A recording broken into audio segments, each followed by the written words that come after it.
Click the Window Enable Waveform number 2 menu command to enable the second waveform window. It's this one right here. I've already checked it. Each waveform window has an independent waveform line database, zoom level, and separate window options. Since each window has a separate waveform line database, you can display different trace data or channels, scope data, logic analyzer data, or even the same data in channels but at different zoom levels or colors, or one line with hex and the other with a binary numeric base.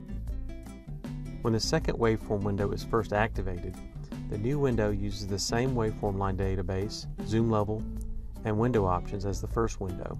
So in this example, you can see both windows have identical contents. The markers are the same, and as I grab the data, you can see they move together.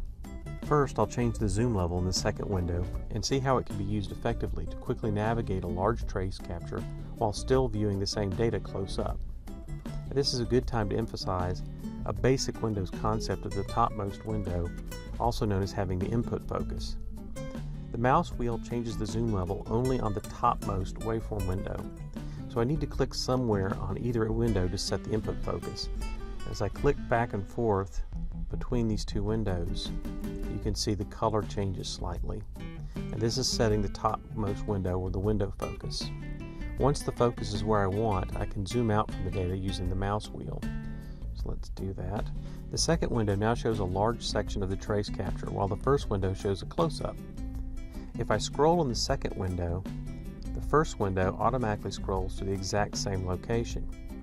Now if I use the inertia dragging where I grab it and throw it, you'll see that the first window doesn't get updated until it stops. So once it stops scrolling, the second window updates.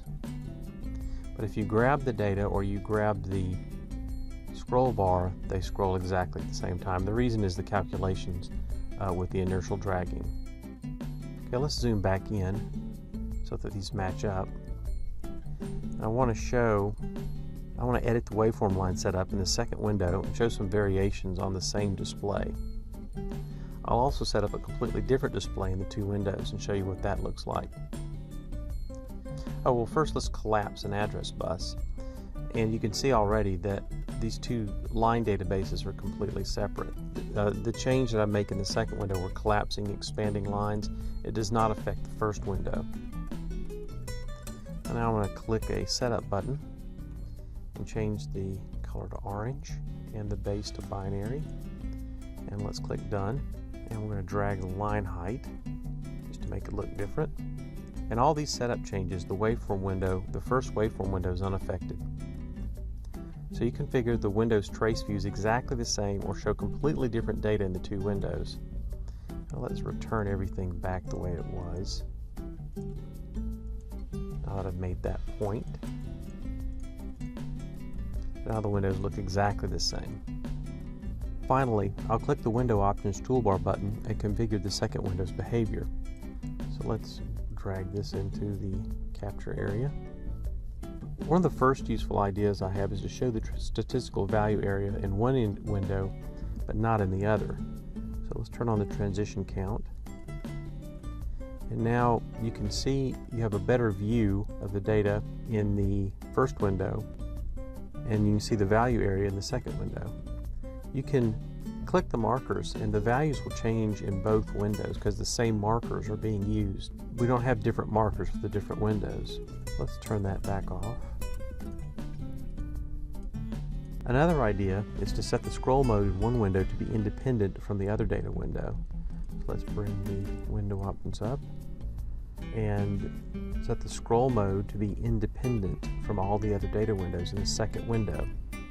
So now as I make changes, I scroll the waveform window here. I can scroll to one area of the data, and this window doesn't change. I can scroll it to a second and view a different part of the data. So I can zoom independently and I can scroll independently with these two different waveform windows.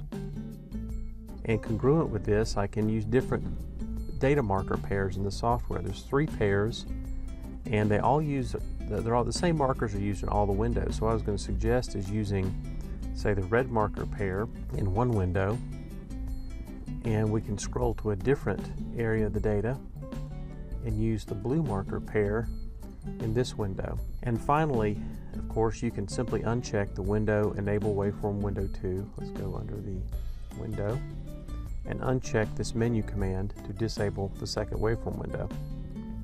The next video describes the numeric window areas.